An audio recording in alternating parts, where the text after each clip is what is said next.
प्रिय विद्यार्थियों, आज का हमारा व्याख्यान बीए पार्ट प्रथम के विद्यार्थियों के लिए है। राजस्थान के भूगोल से संबंधित इस व्याख्यान का जो विषय वस्तु है वह है राजस्थान में रेल मार्ग। राजस्थान में रेल मार्गों के विकास से संबंधित ये व्याख्यान मैं आपके अध्ययन के लिए लेकर आया हूँ। मैं हूँ डॉक्टर वेद प्रकाश यादव, सह आचार्य भूगोल विभाग, बाबू शोभाराम राजकीय कला महाविद्यालय अलवर। हम राजस्थान में रेल मार्गों के विकास की अगर बात करें तो उससे पहले रेल मार्गों का क्या भूमिका होती है विकास में, उस पर दो पंक्तियां जरूर हम आपसे शेयर करेंगे।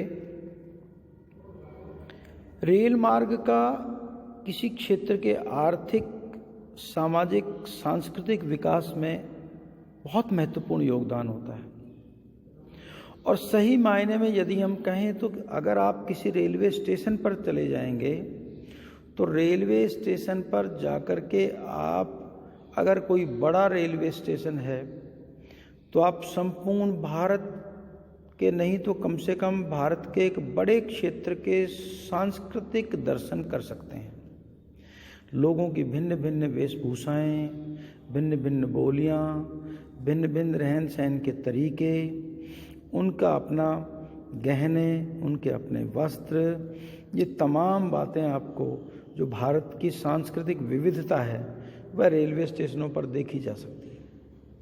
और ये सांस्कृतिक विविधता वाले जो रेलवे स्टेशन हैं यही हमारी संस्कृति को समृद्ध भी करने में अपनी महती भूमिका निभाते हैं। और साथ ही रेलवे के विकास से हमारा आर्थिक विकास भी होता है।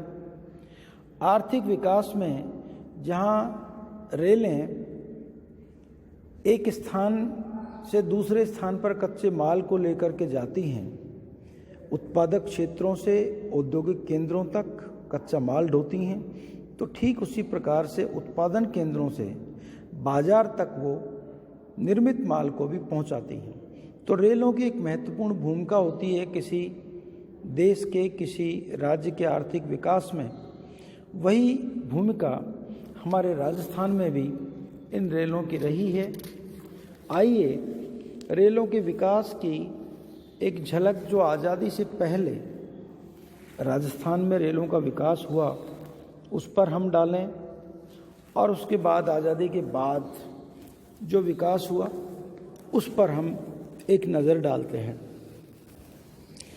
राजस्थान में दिल्ली अलवर जो रेल मार्ग बना, जो मीटर गेज रेल मार्ग था, आज़ादी से पहले केवल एक रेल मार्ग ऐसा था, बीकानेर से बठिंडा, जो बड़ी लाइन थी, जो 1902 में जिसका निर्माण हुआ। बाकी तमाम जो रेल मार्ग थे वो मीटर गेज वाले थे।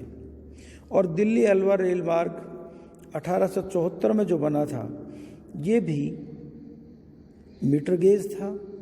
इसके बाद एक रेल मार्ग अहमदाबाद अजमेर का निर्माण हुआ 1881 में, अजमेर खंडवा 1884 में, लूनी से Jodhpur metre gauge rail line 1885 में डाली गई, लूनी जंक्शन से पचबदरा तक 1887 में, और जोधपुर से मेड़ता 1891 में, मेड़ता रोड से नागौर भी 1891 में, और नागौर से बीकानेर भी 1891 में ये मीटर गेज लाइनों का विकास किया गया। चित्तौड़ से देवारी, देवारी से उदयपुर, ये क्रम से 1895 में, 1899 में निर्मित हुए। बालोतरा से पाली का मीटर गेज रेल लाइन 1900 में विकसित हुआ।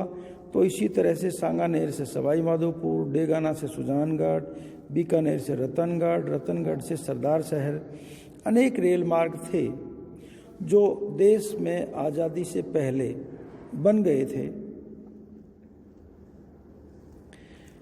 लॉर्ड मेयो लिखते हैं भारतीय रेलों में मितव्यता को लेकर के कि भारत में रेलवे निर्माण के विगत इतिहास से दृष्टिगोचर सर्व प्रमुख तथ्य पूंजी परिव्यय को सख्ती से सीमित करने की सर्वोच्च महत्ता है। अपव्यय से निर्मित रेलवे स्थायी रूप से एक वित्तीय विफलता हो जाती है। तो रेलवे में खर्चा अधिक आता है, उस खर्चे को घटाने की बात यहाँ लॉर्ड मेयो कह रहा है, क्योंकि रेलवे लाइन को बिछाना, इसमें अत्यधिक श्रम, अत्यधिक पूंजी की आवश्यकता होती है, तो ये एक महंगा कार्य है। इसलिए रेलवे की लाइनों को बिछाने के लिए एक बड़ी योजना बनानी पड़ती है, उसके लिए पूंजी की व्यवस्था करनी पड़ती है।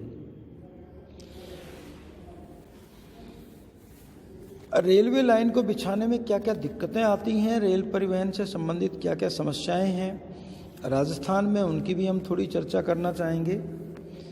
धरातल की बात करें तो जहाँ पर पहाड़ी क्षेत्र है वहाँ पर रेल लाइन को बिछाया जाना मुश्किल होता है, और जहाँ पर जंगल है, बड़ा जंगल है, वहाँ भी बिछाया जाना मुश्किल होता है।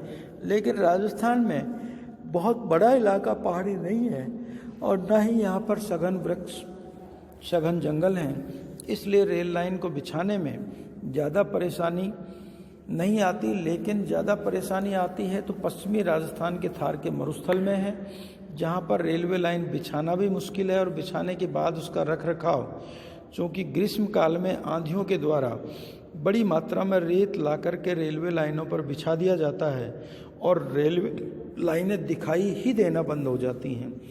उस रेत को निकालना, उसको जब निकाल दिया जाता है तो अगले ही दिन वापस अगर आंधी तेज आ गई है तो रेत का वापस उसमें भराव हो जाता है। ये एक बड़ी समस्या हमें दिखाई देती है धरातली। इसके अलावा रेल लाइन बनाने के लिए अधिक ढाल पर भी रेल लाइन नहीं बना सकते। जैसे सड़क बना सकते हैं उतने ढाल पर रेल लाइन का बनाया जाना संभव नहीं है, क्योंकि रेल 5 डिग्री से 7 डिग्री के ढाल तक ही चढ़ सकती है। इससे अधिक ढाल अगर होता है तो उस पर रेल का चढ़ना संभव नहीं हो पाता और उतरना भी वही स्थिति होती है। इसके अलावा जो घुमाव होता है सड़क में, जिस तरह से घुमाव दे सकते हैं हम, रेल की लाइन में घुमाव नहीं दे सकते। इसका घुमाव भी 1 से 2 डिग्री तक ही ठीक रहता है, उसके बाद अधिक घुमाव पर रेल का चलना मुश्किल हो जाता है। प्रशासनिक बाध्यताएं भी यहाँ पर रही। बहुत सारे राजा महाराजाओं के द्वारा देश की आज़ादी से पहले अपने इलाके में रेल मार्ग के विकास के लिए स्वीकृतियां नहीं दी गई, जिसके कारण से उस इलाके में रेल मार्ग का विकास नहीं हो सका।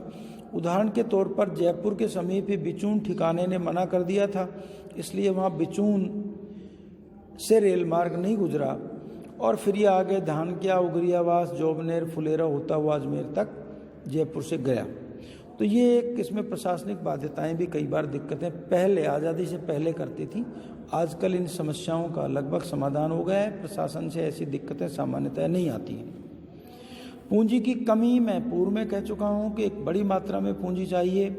अगर बड़ी मात्रा में पूंजी नहीं है तो फिर राजस्थान क्या अन्य जिस भी राज्य की बात करें वहाँ पर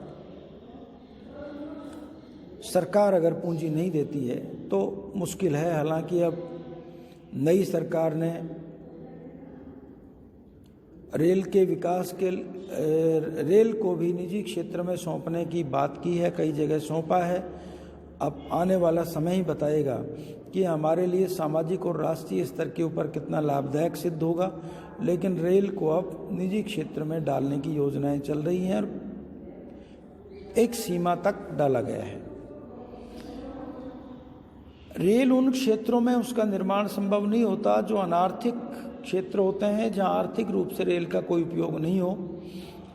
आर्थिक उपयोग के मायने हैं जहां औद्योगिक विकास में रेल काम में आती है, उत्पादन में, कृषि इत्यादि का उत्पादन एक स्थान से दूसरे स्थान पर ले जाने में, औद्योगिक जो माल है उसको ढोने में, जब तक रेल की उपयोगिता नहीं होती तब तक रेल को लाभ नहीं होता और फिर वहाँ पर रेल का बनाया जाना या उसका टिक पाना मुश्किल होता है। तो इसलिए रेल आर्थिक और औद्योगिक क्षेत्रों से जुड़ाव वाले क्षेत्रों में ही संभव है। पर्यटन की यदि कमी है तो भी रेल को वहाँ विकसित होने में उतना लाभ नहीं होता। शक्ति के साधनों की कमी के कारण भी राजस्थान में कोयला और तेल आदि की कमी है, तो ये भी एक दिक्कत है यहाँ रेल मार्गों के विकास में। बाजार और जो जनसंख्या समूह क्षेत्र हैं वो भी रेल मार्ग के विकास को प्रभावित करते हैं। जहाँ ज़्यादा बड़ा बाजार है, ज़्यादा बड़ा जनसंख्या समूह है, वहाँ पर रेल मार्ग की मांग ज़्यादा होती है और उसका परिणाम होता है कि वहाँ सरकार भी ध्यान देती है और रेलवे लाइनों का विकास हो जाता है। आज जो मीटर गेज रेल लाइन थी, उनको बड़ी लाइन में बदलने का काम भी बहुत सारे राजस्थान के अलग अलग क्षेत्रों में हो रहा है। यदि देश की आज़ादी के बाद की रेलवे के विकास के ऊपर हम एक दृष्टि डालें तो उसमें अधिकांश जो रेलवे लाइनें थी वो छोटी और मीटर गेज वाली लाइनें रहीं। 1970 से पहले यदि हम बात करें तो 1970 से पहले केवल एक बड़ी लाइन, मैंने पहले आपको बताया, बीकानेर से बठिंडा होती थी राजस्थान में, और फिर 70 में एक 28 किलोमीटर मात्र लंबाई वाली एक लाइन बनी हिंदूमल कोट से श्री गंगानगर के लिए। ये बड़ी लाइन थी, बाकी सब छोटी लाइन और मीटर गेज लाइनें होती थी। मावली खेरोदा, खेरोदा कानोड़, सांगानेर फागी, कानोड़ बड़ी सादड़ी, फागी डिग्गी, डिग्गी टोडा रायसिंह, ये छोटे छोटे रेल मार्ग, फतेहपुर चूरू, रानीवाड़ा भेलड़ी, उदयपुर, उदयपुर सिटी,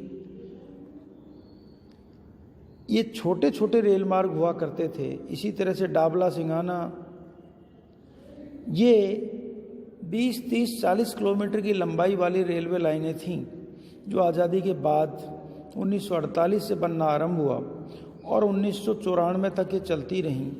इनमें Pokhran Jaisalmer 185 kilometre, Udaipur Himmatnagar 150 kilometre, Kota Chittorgarh 155 kilometre और अलवर मथुरा 120 किलोमीटर की लंबी लाइनें हैं। अलवर मथुरा रेलवे लाइन 1994 में बनाई गई है। तो ये लगातार रेलवे का विकास राजस्थान में होता रहा है। जो मुख्य रेल मार्ग आज राजस्थान में हैं उनमें दिल्ली अहमदाबाद रेलवे मार्ग है जो ब्रॉड गेज है, फुलेरा दिल्ली रेल मार्ग है, इस पर भी ब्रॉड गेज का कार्य जारी है।